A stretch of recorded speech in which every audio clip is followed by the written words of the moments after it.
Hello friends, my name is Satish Poswal. आज मैं आपके सामने बहुत ही पावरफुल टॉपिक के साथ आया हूं जिसका नाम है टीओसी। टीओसी टीओसी की जो फुल फॉर्म होती है वो होती है theory of constraint. Theory of constraint. अब आती है थ्योरी ऑफ कंस्ट्रेंट। अब आपको बताओ जी कंस्ट्रेंट का मतलब क्या होता है। कंस्ट्रेंट्स मतलब होता है बाधा, हिंदी बोलते हैं इसको बाधाएं। बाधाएं। अब बाधाएं की बात करें, कंस्ट्रेंट्स की बात करें तो ये क्या हर एक की लाइफ में होती हैं। जब आदमी ग्रो करेगा, आगे बढ़ेगा, अपने गोल को अचीव करेगा तो हर एक की गोल को अचीव करने के लिए जो जो हमें कुछ कंस्ट्रेंट आते हैं और उनको हमें उनके ऊपर हमें काम करना पड़ता है। जो कंस्ट्रेंट है उनके ऊपर काम करना है या उनके अंदर काम करना है, वो हमें देखना है। तो इसके लिए हम सोल्यूशन बताते हैं। इससे सोल्यूशन क्या होता है, जब कंस्ट्रेंट तो आपकी लाइफ में आएंगे ही, जब आप अपना गोल अचीव करोगे या आप जब भी कोई गोल के लिए जाओगे या कोई और भी काम करोगे तो आपकी लाइफ में क्या आएंगे, कंस्ट्रेंट्स आएंगे ही आएंगे। तो इसके लिए बताते हैं solution. What is the solution. तो इसका सॉल्यूशन क्या है। सॉल्यूशन क्या होता है। अब जो हमारी कंस्ट्रेंट्स होती हैं दो तरह की होती हैं। क्या होती हैं, दो तरह की होती हैं। इनको बोलते हैं ऑन द कंस्ट्रेंट और दूसरी जो होती है वो विद इन द कंस्ट्रेंट्स। जो हमारी ये होती कंस्ट्रेंट्स होती हैं, कंस्ट्रेंट कितने होती हैं, विद ऑन द कंस्ट्रेंट और विद इन द कंस्ट्रेंट्स। अब हमें इसका एग्जांपल लेते हैं, ऑन द कंस्ट्रेंट और विद इन द कंस्ट्रेंट क्या डिफरेंट होता है दोनों में। इसके लिए हम एक एग्जांपल आप सामने लेके आते हैं। हमारी जो फिल्म इंडस्ट्री होती है उसमें एक्टर बनने के लिए क्या है, एक्टर बनने के लिए हमें क्या चाहिए। जब हम कोई बंदा एक्टर बनेगा तो उसको क्या क्या चाहिए, उसको चाहिए गुड लुकिंग फेस हो, गुड लुकिंग फेस होना चाहिए उसका, सिंपल। चार्मिंग पर्सनालिटी होनी चाहिए, चार्मिंग पर्सनालिटी होनी चाहिए। तीसरा गुड बॉडी होनी चाहिए, गुड बॉडी होनी चाहिए। ये मिनिमम रिक्वायरमेंट है। मैनी मोर और बहुत सारी रिक्वायरमेंट हो सकती हैं एक्टर बनने के लिए। गुड लुकिंग फेस हो, चार्मिंग पर्सनालिटी हो, गुड बॉडी हो, ये मिनिमम रिक्वायरमेंट है किसी को एक्टर बनने के लिए। अब हम बात करते हैं फिल्म इंडस्ट्री में, ये हर एक के पास है क्या, गुड लुकिंग फेस हो, चार्मिंग फेस हो, गुड बॉडी हो। हम बात करते हैं ओमपुरी जी की, ओमपुरी जी और रजनीकांत। क्या उनके पास सब कुछ था, ओमपुरी और रजनीकांत जी के पास सब कुछ था। गुड लुकिंग फेस हो, चार्मिंग पर्सनालिटी हो और गुड बॉडी हो। क्या था उनके पास सब कुछ, नहीं। अब उनके पास क्या था, ओमपुरी जी का एग्जांपल एक चलते हैं हम। उनके पास क्या था, उनके फेस पे क्या थे, स्पॉट्स थे। क्या था उनके फेस पे, स्पॉट्स। उनके फेस पे स्पॉट्स थे, ठीक है। अब स्पॉट्स तो थे उनके फेस पे। अब उनको हर कोई क्या कर रिजेक्ट कर दिया उनको। वो अपना जहां भी अपना वो फिल्म इंडस्ट्री में अपना इंटरव्यू देने गए थे वहां पे क्या किया, उनको रिजेक्ट कर दिया। और वो क्या करें, तो ऑन द कंस्ट्रेंट और with in the constraint. On the constraint क्या है इसमें और विद इन द कंस्ट्रेंट्स क्या है इसमें। अब ओमपुरी जी वो जानते थे कि मैं अपने फेस को चेंज नहीं कर सकता। दे नो वेरी वेल कि मैं अपने फेस को चेंज नहीं कर सकता। तो उन्हें कहां फोकस करना था, उन्हें कौन से फैक्टर पे काम करना था, विच फैक्टर थे इंप्रूव। या वो अपने फेस को इंप्रूव करें या अपनी एक्टिंग को इंप्रूव करें। तो वो जानते थे मैं अपने फेस को तो चेंज नहीं कर सकता लेकिन मैं अपनी एक्टिंग को इंप्रूव कर सकता हूं। तो उन्होंने कहां पे काम किया, विद इन द कंस्ट्रेंट, ना कि यहां पे काम किया उन्होंने। ऐसे ही रजनीकांत जी, उन्होंने कहां काम किया, विद इन द कंस्ट्रेंट। उन्होंने क्या किया, अपनी एक्टिंग को इंप्रूव करने के लिए काम किया और ऑन द कंस्ट्रेंट फेस को पर उन्होंने कोई काम नहीं किया कि हम फेस को चेंज कर सकते हैं। टेक्नोलॉजी तो है फेस को चेंज करने के लिए, लेकिन क्या है वो फिक्स्ड है। क्या है वो? फिक्स चेंज है। ये क्या है? इसमें था हम वेरिएबिलिटी है इसमें। तो हमें कहाँ काम करना है? विद इन द कांस्टेंट काम करना है, ना कि हमें ऑन द कांस्टेंट काम करना है। तो हम फेस को चेंज नहीं कर सकते। हम क्या, उन्होंने क्या काम किया? ओप्रिजिनन अपने फेस को चेंज नहीं किया, उन्होंने क्या काम किया? अपनी एक्टिंग को इंप्रूव किया और एक सक्सेसफुल एक्टर बने। ऐसे ही कोई भी ऑर्गेनाइजेशन हो, कोई भी कंपनी हो, कोई भी ऑर्गेनाइजेशन हो, वहां पे क्या है? किसी भी ऑर्गेनाइजेशन के अंदर जो कंस्ट्रेंट है वो जीरो नहीं हो सकते। फिर से सुन लो मेरी बात, ऑर्गेनाइजेशन के अंदर कंस्ट्रेंट्स जीरो नहीं हो सकते। तो हमें कहां काम करना पड़ेगा? विद इन द कंस्ट्रेंट ही काम करना पड़ेगा। अगर जो हम यहाँ पे काम करेंगे तो हम फेल हो जाएंगे।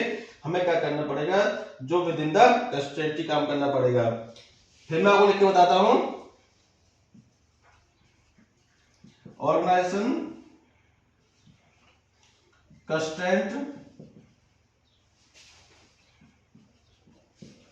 will never be zero।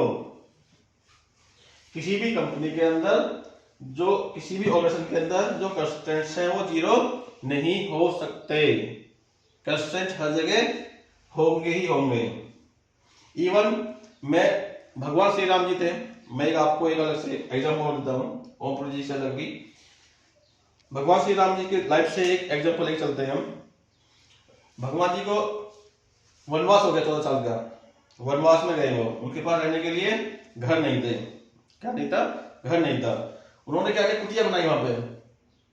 अब कुटिया बनाने के लिए क्या करते हो? या तो कहीं से अरेंज करते हो, ईट वगैरह या कुछ अरेंज करते हैं। लेकिन उन्होंने क्या किया? जो भी वहां पे अवेलेबिलिटी थी, जो भी वहां पे, जो भी जंगल में गए, जंगल में जो भी अवेलेबिलिटी थी, उन्होंने क्या किया? उसी से अपनी कुटिया को बनाया।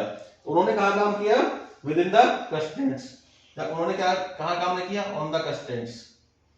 ठीक है। तो भगवान राम जी से लाइफ से हम ये सब चीजें सीख सकते हैं। फिर सीता माता जी का हरण हो गया। रावण ने सीता माता जी का हरण कर लिया। ठीक है जी। उसके बाद क्या था?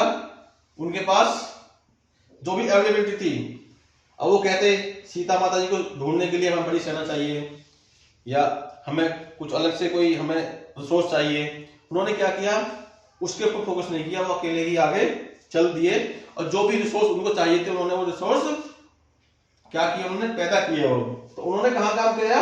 विद इन द कंस्ट्रेंट, ना कि ऑन द कंस्ट्रेंट। अगर वो वेट करते हो, नहीं मेरे पास तो बहुत बड़ी सेना चाहिए ढूंढने के लिए, उनको भेजू, मैं गुप्तचरों को भेजू ढूंढने के लिए, उनका वेट करते तो शायद वो सीता माता को नहीं ढूंढ पाते। उन्होंने कहाँ काम किया? With in the constraint. जो भी अवेलेबिलिटी, खुद ही चल पड़े वो ढूंढने के लिए, खुद ही चल पड़े। और फिर उन्होंने क्या किया? मित्रता की, सुग्रीव से मित्रता की। फिर उन्होंने क्या किया? जब वो समुद्र किनारे पहुंचे, वहां पुल नहीं था, समुद्र पर पुल नहीं था, लंका का थी, उसके पार थी, समुद्र के पार थी, तो उनको समुद्र पार करना था। तो वहां भी क्या किया? उनको बहुत सारे कंस्ट्रेंट थे, वहां पे उन्होंने जो अवेलेबिलिटी थी विद इन द कंस्ट्रेंट ही काम किया, और जो भी अवेलेबिलिटी थी उसी से क्या किया? उन्होंने वहां पे पुल बना दिया। और तो भगवान राम जी ने भी कहा काम किया? विद इन द कंस्ट्रेंट, ना कि ऑन द कंस्ट्रेंट। अगर ऑन द कंस्ट्रेंट काम करते तो शायद वो सीता माता को नहीं ढूंढ पाते। अब ये भी क्या होता है? जो कंस्ट्रेंट होते हैं, ये भी दो तरह के होते हैं। क्या होता है? ये भी दो तरह के होते हैं। क्या होता है इसमें? एक तो होता है फिक्स, जो हमारे कंस्ट्रेंट्स होते हैं वो भी क्या होता है? At any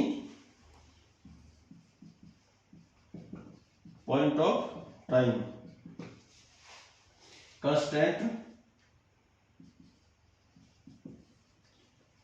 constraints can be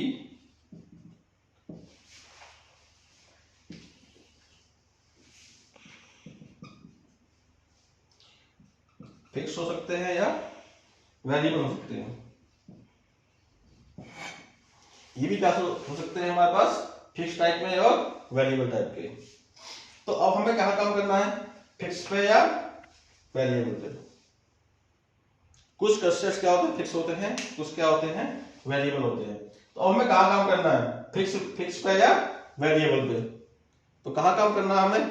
अब एक एग्जांपल लेते हैं, ये रूम है, इस रूम के अंदर क्या क्या चीजें फिक्स है? दीवार है, सारी फिक्स है। ओके, तो हम दीवार को तो रिमूव नहीं कर सकते, जो इसकी रूप वो भी क्या है? फिक्स है, रूप भी फिक्स है इसकी, इनको तो हम चेंज नहीं कर सकते। लेकिन हम क्या चेंज कर सकते हैं? टेबल है, टेबल क्या है? इसके वेरिएबल है, इसको हम इसकी लोकेशन चेंज कर सकते हैं। बोर्ड है, ये क्या है? वेरिएबल है, इसको हम चेंज कर सकते हैं। फैन है, फैन की लोकेशन हम चेंज कर सकते हैं। तो ये क्या होता है? कुछ हमारे क्या होते हैं? फिक्स कंस्ट्रेंट होते हैं, कुछ क्या होते हैं? वेरिएबल कंस्ट्रेंट होते हैं। तो हमें कहाँ काम करना है? वेरिएबल पे। कहाँ काम करना है हमें? वेरिएबल पे। जो हमें वेरिएबल है वो हमें उनके ऊपर हमें काम करना है। अब एक एग्जांपल लेते हैं किसी कंपनी का। कंपनी के अंदर क्या हो सकता है? कंपनी के अंदर क्या चीज हो सकती है? बहुत सारे क्या हो सकते हैं? फिक्स कंस्ट्रेंट हो सकते हैं, कुछ वेरिएबल कंस्ट्रेंट्स हो सकते हैं। तो हमें कहाँ करना है? किसी भी कंपनी के अंदर वेरिएबल जो कंस्ट्रेंट्स होते हैं उन्हीं के ऊपर काम करना है। अब बात करते हैं फिक्स। अब कोई बोले कंपनी का लेआउट सही नहीं है, तो it is not easy to change the layout. तो हमें क्या काम करना? उसी लेआउट के अंदर जो उस लेआउट के अंदर जो वेरिएबिलिटी है उसी के अंदर हमें काम करना पड़ेगा, उसी चीज को हमें इंप्रूव करना पड़ेगा। हाँ, ऐसा नहीं है कि जो फिक्स है वो वेरिएबल नहीं हो सकता, वो वेरिएबल हो सकता है, लेकिन उसमें क्या लगेगा? टाइम लगेगा, और टाइम लगेगा और कॉस्ट भी लगेगी। तो हमें कहाँ काम करना है? जो वेरिएबल्स होते हैं उनके ऊपर काम करना है। अब बहुत से एग्जांपल ले सकते हैं हम। मेरे पास स्किल्ड मैन पावर नहीं है, मेरे पास क्या है? स्किल्ड मैन पावर नहीं है। अब या तो पूरी मैन पावर को चेंज करें, तो ये क्या होगा? फिक्स टाइम का वेरिएबल होगा। मैन पावर को चेंज करना इजी नहीं है। अगर हमने आज सारी मैन पावर को चेंज करें, फिर उससे नई मैन पावर लें, वो भी नहीं आएगी, वो भी लर्न करेगी, तो ये भी कोई इजी टास्क नहीं है। तो हमें क्या है? जो वेरिएबल की है, जो हमारे पास में अवेलेबिलिटी मैन पावर की, उसको भी हमें क्या करेगा? उसी के स्किल को हमें इंप्रूव करना पड़ेगा। ये भी कोई इजी टास्क नहीं है कि मतलब अच्छा टास्क तो इजी है, लेकिन इसको मैं ये नहीं बोल सकता कि आप इजी इमीडिएटली किसी मैन पावर को चेंज कर दो। हमें क्या है? उसका स्किल इंप्रूव करें हम, और उसी स्किल के साथ हम काम करें, तो ये बेटर है। तो कंपनी के अंदर क्या है? बहुत सारे क्या होते हैं? फिक्स कंस्ट्रेंट होते हैं, और कुछ क्या होते हैं? वेरिएबल कंस्ट्रेंट्स होते हैं। तो हमें कहाँ काम करना? किसी ऑर्गेनाइजेशन के अंदर जो वेरिएबल्स हैं उनके ऊपर काम करना है, ना कि हमें फिक्स के ऊपर काम। फिक्स के ऊपर काम कर सकते हैं, लेकिन उसमें टाइम टेकिंग एक्टिविटी है, वो उसमें बहुत टाइम लगेगा। तो हमें क्या है? जो वेरिएबल है उन्हीं के ऊपर हम काम करना है। अब ऐसा नहीं है जो फिक्स है वो वेरिएबल नहीं हो सकते, जो फिक्स है वो वेरिएबल नहीं हो सकते। मैं नहीं कह रहा जो वेरिएबल है उसी के फिक्स भी क्या है? वेरिएबल हो सकते हैं। ठीक है, कैसे हो सकते हैं? Bye technology. अब हम बात करते हैं माइकल जैक्सन। किसकी बात करते हैं? Michael Jackson.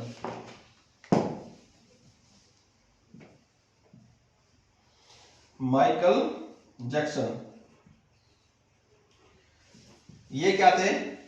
जो माइकल जैक्सन थे, जब बॉर्न हुए थे, इनकी स्किन कैसी थी? ब्लैक। कैसे पैदा हुए थे? ब्लैक। कैसे पैदा हुए थे? ब्लैक पैदा हुए थे। लेकिन क्या हुआ? बाय टेक्नोलॉजी, बाय टेक्नोलॉजी इन्होंने क्या करा? प्लास्टिक सर्जरी से प्लास्टिक सर्जरी कराई, और अपने जो स्किन को उसको क्या किया? ब्लैक से क्या किया उन्होंने? क्या करा दिया? व्हाइट। तो ये क्या था? इन्होंने क्या किया? फिक्स को उन्होंने क्या कराया? फिक्स को क्या कर दिया इन्होंने? किसने कन्वर्ट कर दिया? वेरिएबल में। इन्होंने अपनी स्किन का प्लास्टिक सर्जरी करा के अपने कलर को ही इन्होंने क्या करा दिया? चेंज करा दिया। तो ऐसा नहीं कहना कि मैं जो फिक्स है वो चेंज, उनको भी हम चेंज कर सकते हैं बाय टेक्नोलॉजी, पर उसमें क्या है? बहुत टाइम टेकिंग एक्टिविटी है, वो बहुत टाइम लगता है, उनमें बहुत मनी लगती है। तो हमें कहाँ काम करना है? जो वेरिएबल कंस्ट्रेंट्स है उन्हीं के ऊपर हम काम करना चाहिए। तो अभी हमें ये आइडेंटिफाई करना है, जब भी हम किसी कंपनी में काम करते हैं तो हमें आइडेंटिफाई करना है कि हमारे पास फिक्स वेरिएबल्स कौन से हैं और फिक्स कंस्ट्रेंट्स कौन कौन से हैं और वेरिएबल कंस्ट्रेंट्स कौन कौन से हैं। तो हमें कहाँ काम करना है? वेरिएबल कंस्ट्रेंट्स के ऊपर काम करना, ना कि फिक्स के ऊपर काम करना। और हमें कहाँ काम करना है, ऑन द कॉन्स्टेंट्स काम करना है। हमें कहाँ काम करना है, ऑन द कॉन्स्टेंट्स काम करना है, ना कि विद इन द कॉन्स्टेंट्स काम करना है। अगर जो हम ऑन द कॉन्स्टेंट्स काम करेंगे तो हम सक्सेस नहीं हो पाएंगे। हमें कहाँ काम करना है, विद इन द कॉन्स्टेंट्स काम करना है, विद इन द कॉन्स्टेंट्स काम करना है। और विद इन द कॉन्स्टेंट काम करेंगे तो प्रॉब्लम जल्दी से रिजॉल्व हो जाएंगी, जो बाधाएं आ रही हैं वो जल्दी से रिजॉल्व हो जाएंगी। क्या हो जाएंगे, वो जल्दी से रिजॉल्व हो जाएंगी। तो ये क्या हमारा एक टॉपिक था, थ्योरी ऑफ कांस्टेंट्स। तो इसमें हमें आइडेंटिफाई करना है हमारे पास ऑन द कांस्टेंट्स क्या क्या चीज है, विद इन द कांस्टेंट्स क्या क्या चीज है। उसके अंदर भी क्या करना है हमें, फिक्स कौन कौन सी कांस्टेंट्स हैं और वेरिएबल कौन कौन से कांस्टेंट्स हैं। तो हमें कहाँ काम करना है, वेरिएबल्स पे काम करना है, फिक्स पे पहले काम नहीं करना। जब ये कॉलम ये सारी कांस्टेंट्स खत्म हो जाएंगे तो हम क्या करते हैं, फिक्स को किसमें चेंज कर सकते हैं, हम फिक्स को वेरिएबल में चेंज कर सकते हैं। लेकिन हमें पहला अटैक कहाँ करना है, जो वेरिएबल्स है, जो वेरिएबल कांस्टेंट्स है, उन्हीं के ऊपर हमें काम करना है, उन्हीं को पहले रिमूव करना है। फिर उसके बाद हमें कहाँ काम करना है, फिक्स कांस्टेंट्स के ऊपर काम करना है। तो जो हमारी ये क्या हमारी थ्योरी ऑफ कांस्टेंट, कैसे हमें कांस्टेंट्स के ऊपर जो बाधाएं होती है उनके ऊपर काम करना होता है, तो वो मैंने आपको समझाया है इस वीडियो के थ्रू। तो आप अपनी लाइफ में भी या अपनी ऑर्गेनाइजेशन के अंदर लिस्ट बना सकते हैं और उन लिस्ट उसी के अकॉर्डिंग आप काम कर सकते हैं। कहाँ से मेरे को इजी टास्क ये है, हम कहाँ करते हैं, जो वेरिएबल कांस्टेंट्स होते हैं वो क्या है, इजीली हम कर सकते हैं, उसको रिमूव कर सकते हैं। ये क्या है, फिक्स को जब वो खत्म हो जाएंगे तो फिर हम इनके ऊपर भी काम कर सकते हैं, जो फिक्स है उनको भी वेरिएबल में चेंज कर सकते हैं। तो ये टॉपिक था छोटा सा, थ्योरी ऑफ कांस्टेंट्स। जो बाधाएं होती हैं वो कैसे होती हैं, कैसे उनको हम उनके ऊपर हम काम कर सकते हैं, कहाँ से हम स्टार्ट करें चीजों को, कैसे अंडरस्टैंड करें, बाधाएं कैसे हमें अपने लाइफ से रिमूव करनी है या हमें सॉल्व करनी है। तो ये मैंने आपको टॉपिक इसके थ्रू समझाया था। तो आज के लिए मैं अपने टॉपिक को यहीं पे क्लोज करता हूँ। Thank you.